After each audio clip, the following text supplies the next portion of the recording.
मुश्किलों का तूफान सबकी जिंदगी में आता है, लेकिन जीत उन्हीं की होती है जो इन मुश्किलों का हौसलों से मुकाबला करते हैं, जो इन मुश्किलों से पार पाते हैं। संघर्ष यूं तो हर किसी की जिंदगी का हिस्सा होता है। जीवन के किसी न किसी मोड़ पर हमें संघर्ष से दो चार होना ही पड़ता है, लेकिन कुछ लोगों को रास्ते कुछ ज्यादा ही कांटे भरे मिलते हैं। ऐसी ही कहानी है बुलंदशहर की बेटी कृष्णा यादव की। सब कुछ खत्म हो चुका था, जीवन शून्य से शुरू करना था। नियति एक नए अध्याय का इंतजार कर रही थी मानो। परिश्रम के पसीने ने राष्ट्रीय राजधानी के आसपास एक नई इबारत लिखी।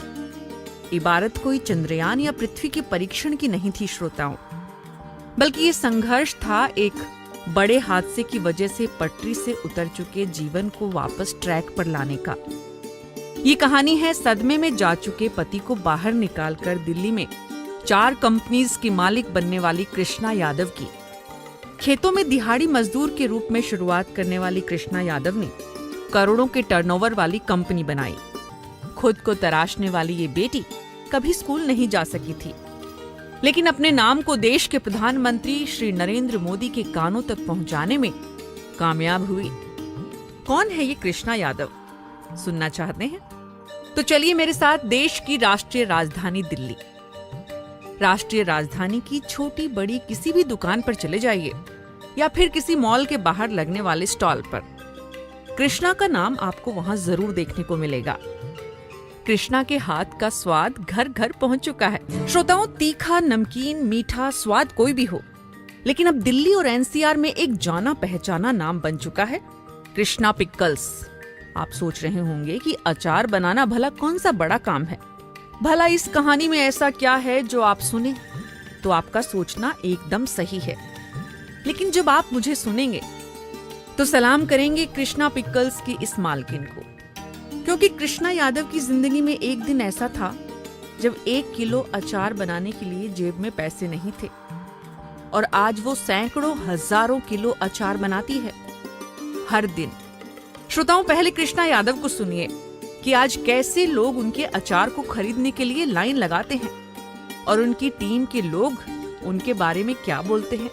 मेरे नाम से ही कि भाई कृष्णा का अचार कहाँ बिकता है, हमें कृष्णा पिकल से लाना है। जहाँ मैं एक टेबल डाल कर बेचती थी, वहाँ मेरा बड़ा टम्पू लगता है, और टम्पू में शाम के टाइम इतनी लाइन लगती है कि आपको 1 घंटा खड़ा होना पड़ेगा अगर अचार लेना वहाँ से। तो जो भी काम कर रही है महिला, उनको भी बहुत अच्छा लगता है मेरे साथ काम करके। कहती है कि भाई हाँ, ऐसा हमें अनुभव होता है कि हाँ जी, हम भी ये कुछ कर सकते हैं अपनी जिंदगी में। जी हाँ श्रोताओं, कृष्णा प्रेरणा है हजारों लाखों उन लोगों के लिए जो आर्थिक परेशानियों से तंग आकर जीवन से हार मान बैठते हैं। कभी निराशा में चले जाते हैं, कभी हार मान बैठते हैं, लेकिन असफलताओं से निराश होने की बजाय उनमें अवसर तलाशने वाले इस महिला ने अचार बनाने के छोटे से घरेलू काम को आजीविका का जरिया बनाया था। 21 साल पहले 1994 में एक कमरे के आशियाने से शुरू हुआ ये सफर आज 7 करोड़ के टर्नओवर में तब्दील हो चुका है, और कृष्णा पिकल्स के नाम पर बनने वाला ये अचार अब दिलवालों की दिल्ली का स्वाद बढ़ा रहा है।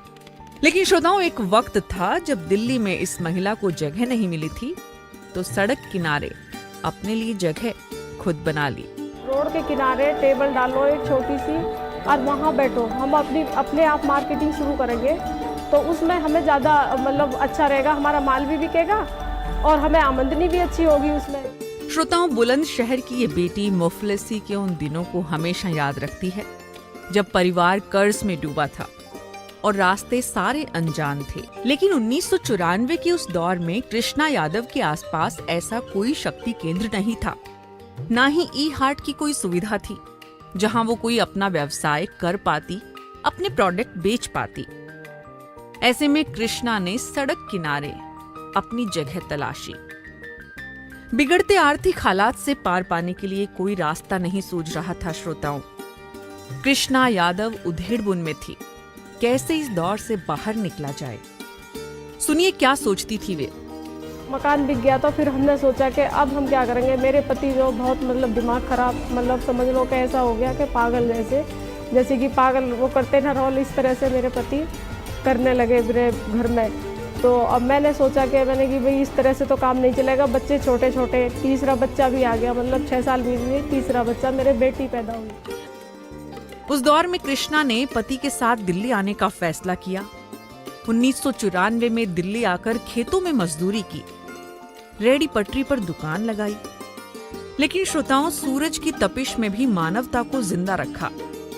कृष्णा ने घर में अचार बनाना शुरू किया, बीच सड़क दुकान लगाई, ग्राहक आए इसके लिए पानी पिलाने का काम शुरू किया। जी हाँ श्रोताओं, रास्ते से गुजरने वाले लोगों को पानी पिलाकर अचार का सैंपल दिखाने की शुरुआत कृष्णा यादव ने की।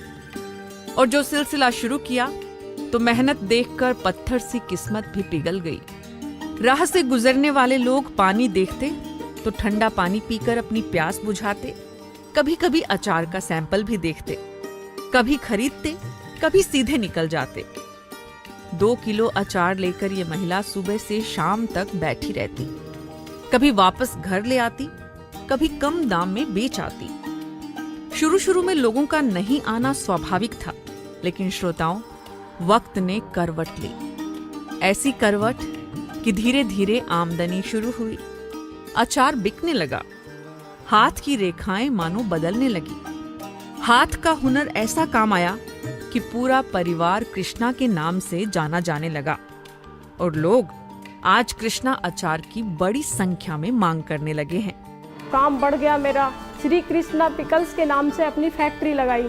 अब इस फैक्ट्री में अकेली काम करती थी। फैक्ट्री भी अपनी 4 कंपनी बनाई, चारों में अलग अलग काम करा। इसमें 400 लोगों को मेरे पास काम मिला और ट्रेनिंग ले लेके 152 वैरायटी बना ली अचार की। श्रोताओं, आप जानना चाहते होंगे कि घर के किचन में महज 1 किलो कच्चे आम से अचार बनाने का काम शुरू करने वाली कृष्णा यादव का सफर आज किस मोड़ पर पहुंचा है।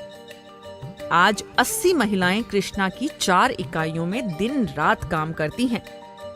उनके आसपास के इलाकों की 400 महिलाएं कृष्णा की अचार कंपनियों की वजह से लाभान्वित हो रही हैं। जिस महिला ने बचपन में कभी स्कूल का आंगन नहीं देखा था, वो कैसे करोड़ों का कारोबार कर सकती है? ये सवाल आपके जहन में जरूर होगा। लेकिन श्रोताओं, कामयाबी सिर्फ करोड़ों के टर्नओवर तक ही नहीं है। इस महिला की मेहनत को देखकर कई अवार्ड भी झोली में आए। इस महिला की सफलता की कहानी देखी तो लोग अवार्ड लेकर खुद दरवाजे तक पहुंचे। जी हाँ श्रोताओं, मेहनत और लगन की प्रतिमूर्ति के किस्से दिल्ली की सड़कों से राष्ट्रपति भवन तक पहुंचे।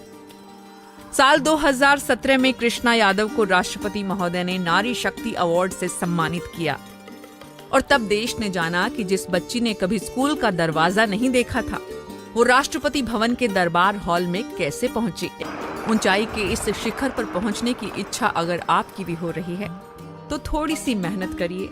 अपने आसपास के माहौल में क्या बेहतर कर सकते हैं इसकी कल्पना करिए और फिर जुट जाइए। आप हमसे संपर्क कर सकते हैं अगर कोई ऐसी प्रेरणादायक कहानी आपके घर में हो।